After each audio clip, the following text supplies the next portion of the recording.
Hi കൂട്ടുകാരെ, ഇന്നത്തെ video ഒരു വിഷു സ്പെഷ്യൽ വീഡിയോ ആണ്. ഞങ്ങൾ രണ്ടുപേരോടാണ് ചെയ്തത്. അപ്പോൾ വീഡിയോ ഒന്ന് കണ്ടു നോക്കൂ കേട്ടോ. മാസ്കിംഗ് ടേപ്പൊക്കെ ഒട്ടിച്ച് സെറ്റാക്കി വെച്ചിരിക്കുന്ന പേപ്പറിൽ ആദ്യം തന്നെ ഇതുപോലെ കോമ്പസ് കൊണ്ട് ഒരു വട്ടം വരച്ചു കൊടുക്കുക. ഈ പേസിൽസ് കൊണ്ട് ഇതിൻ്റെ ചുറ്റും കളർ ചെയ്ത് കൊടുക്കാം. ലൈറ്റിൽ നിന്ന് ഡാർക്കിലേക്ക് പോകുന്ന രീതിയിലാണ് കളർ ചെയ്ത് കൊടുക്കുന്നത്. അപ്പോൾ ആദ്യം ലൈറ്റ് ബ്ലൂ കൊടുക്കാം. എന്താണ് ഇത്ര അലമ്പായിട്ട് കളർ അടിക്കുന്നതെന്നാണോ നിങ്ങൾ വിചാരിക്കുന്നത്? എൻ്റെ ഒരു കയ്യിൽ എൻ്റെ കുഞ്ഞുമോൾ ഇരിപ്പുണ്ട്. അപ്പോൾ ഒരു കൈ കൊണ്ടാണ് ചെയ്യുന്നത്, അതുകൊണ്ടാണ് കേട്ടോ. അപ്പോൾ ആദ്യം ലൈറ്റ് ബ്ലൂ കൊടുക്കുക, എന്നിട്ട് അതിൻ്റെ മുകളിലായിട്ട് ഡാർക്ക് ബ്ലൂ കൊടുക്കുക. ഏറ്റവും പുറത്തെ ലെയർ ഏറ്റവും ഡാർക്ക് ബ്ലൂ കൊടുക്കുക. നിങ്ങൾ ചെയ്യുമ്പോൾ ഇത്രയൂടെ നീറ്റായിട്ട് ചെയ്തോ കേട്ടോ. ഞാനിപ്പോൾ പെട്ടെന്ന് ചെയ്യുന്നതുകൊണ്ടാണ് ഇങ്ങനെ ചെയ്യുന്നത്. എന്നാലും കുഴപ്പമില്ല, ഓയിൽ പേസ്റ്റിലായതുകൊണ്ട് ലാസ്റ്റ് സ്പ്രെഡ് ചെയ്തെടുക്കുമ്പോൾ ശരിയാവും.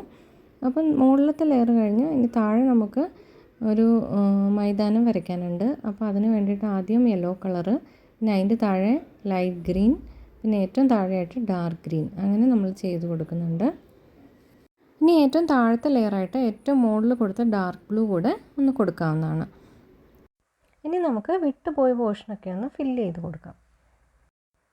ഇനി അടുത്ത സ്റ്റെപ്പ് ഇത് ബ്ലെൻഡ് ചെയ്യലാണ്. എനിക്ക് ഏറ്റവും ഇഷ്ടമുള്ളത് ഈ ഒരു സ്റ്റെപ്പാണ്. അപ്പോൾ ഞാൻ ഒറ്റ കൈ കൊണ്ട് ചെയ്തുകൊണ്ടിരുന്നപ്പോൾ എൻ്റെ മോൾ വന്നിട്ട് പറഞ്ഞു അവളെ ഹെൽപ്പ് ചെയ്ത് തരാമെന്ന്. അങ്ങനെ ബ്ലെൻഡ് ചെയ്ത് മൊത്തം അവളാണ് കേട്ടോ. അപ്പോൾ പതിവ് പോലെ ബ്ലെൻഡ് ചെയ്യുമ്പോൾ എപ്പോഴും ലൈറ്റിൽ നിന്ന് ഡാർക്കിലേക്ക് ബ്ലെൻഡ് ചെയ്തെടുക്കുക. താഴെ ആ ലൈറ്റ് യെല്ലോയിലൊന്നും ബ്ലൂ കളർ പറ്റാതിരിക്കാനാണ് ഇങ്ങനെ ഒരു വെള്ള പേപ്പർ വെച്ച് മറച്ചത്.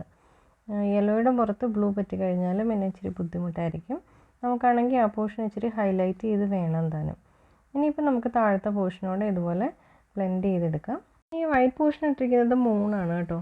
അപ്പോൾ അതിൻ്റെ അകത്ത് നമുക്ക് ചെറിയ ഷെയ്ഡ്സൊക്കെ ഇതുപോലെ വരച്ചു കൊടുക്കാം. ബ്ലൂ കളർ കൊണ്ട് ഒന്ന് രണ്ട് കുത്തൊക്കെ ഇട്ടിട്ട് അതൊന്ന് സ്പ്രെഡ് ചെയ്ത് കൊടുത്താൽ മതി. ഇനി നമുക്ക് ഇവിടെ കൃഷ്ണനെ വരയ്ക്കാം. അപ്പോൾ ആദ്യം ഒരു ഔട്ട്ലൈൻ പെൻസിൽ കൊണ്ട് ഇട്ട് കൊടുക്കാം. വരയ്ക്കാൻ അറിയില്ലെങ്കിലും ട്രേസ് എടുത്താലും മതി കേട്ടോ. ഇനി എന്നിട്ട് ബ്ലാക്ക് അക്രിലിക് പെയിൻറ്റ് വെച്ചിട്ട് ഇത് മൊത്തം ഒന്ന് ഫില്ല് ചെയ്ത് കൊടുക്കണം. അപ്പോൾ ഈ പോർഷനൊക്കെ ഞാൻ രാത്രിയിൽ കുഞ്ഞുമക്കളൊക്കെ ഉറങ്ങിയിട്ടാണ് എടുത്ത് വരച്ചത് കേട്ടോ. അപ്പോൾ കൃഷ്ണനെ വരച്ച് കഴിഞ്ഞാൽ നമുക്ക് ഇതുപോലെ ഒരു മരം വരച്ചു കൊടുക്കാം ഈ സൈഡിലായിട്ട്. എന്നിട്ട് അതിനകത്തെ ഇലകളും വരച്ചു കൊടുക്കാം. പിന്നെ അവിടെ ഇവിടെയായിട്ട് കുറച്ച് ചെടിയൊക്കെ വരച്ചു കൊടുക്കുന്നുണ്ട്. ഇനി മഞ്ഞ കളറിലെ അക്രിലിക് പെയിൻറ്റ് കൊണ്ട് മരത്തിൽ ഇതുപോലെ കുത്തുകുത്തിട്ട് കൊടുക്കാം. അപ്പോൾ നമ്മുടെ കണിക്കൊന്നയാണ് വരയ്ക്കുന്നത്. അപ്പോൾ ഏകദേശം അതുപോലെ ഇരിക്കുന്ന രീതിയിൽ ഡാർക്ക് യെല്ലോയും ലൈറ്റ് യെല്ലോയും യൂസ് ചെയ്ത് വരയ്ക്കുക. ആദ്യം ഡാർക്ക് യെല്ലോ കൊണ്ട് വരയ്ക്കുക. അക്രിലിക് പെയിൻറ്റ് കൊണ്ടാണ് വരയ്ക്കുന്നത് കേട്ടോ. അത് കഴിഞ്ഞിട്ട് പിന്നെ അതിൻ്റെ ലൈറ്റ് കളർ കൊണ്ട് അതിൻ്റെ മുകളിൽ അവിടെ എവിടെയായിട്ട് കുറച്ചൊക്കെ ഫില്ല് ചെയ്ത് കൊടുക്കുക. അപ്പം നമുക്ക് ശരിക്കും കണിക്കൊന്നയുടെ ഒരു ലുക്ക് കിട്ടും. വിഷുവിന് കൊന്നപ്പൂ കണിവെക്കുന്നത് എന്തിനാണ്?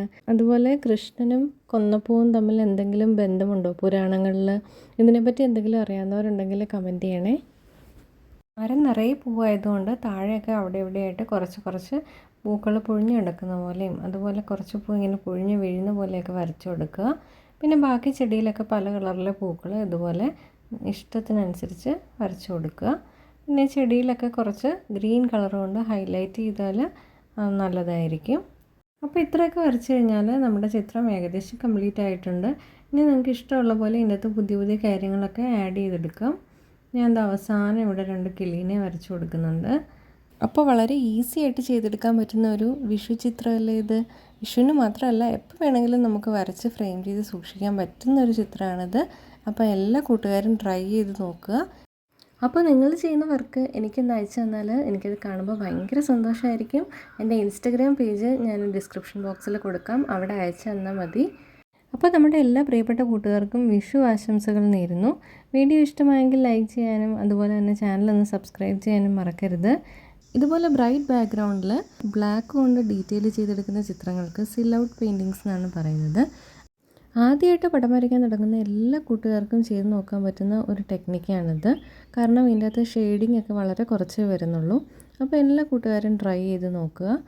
അപ്പോൾ വീണ്ടും പുതിയൊരു വീഡിയോ ആയിട്ട് കാണാം. ബൈ.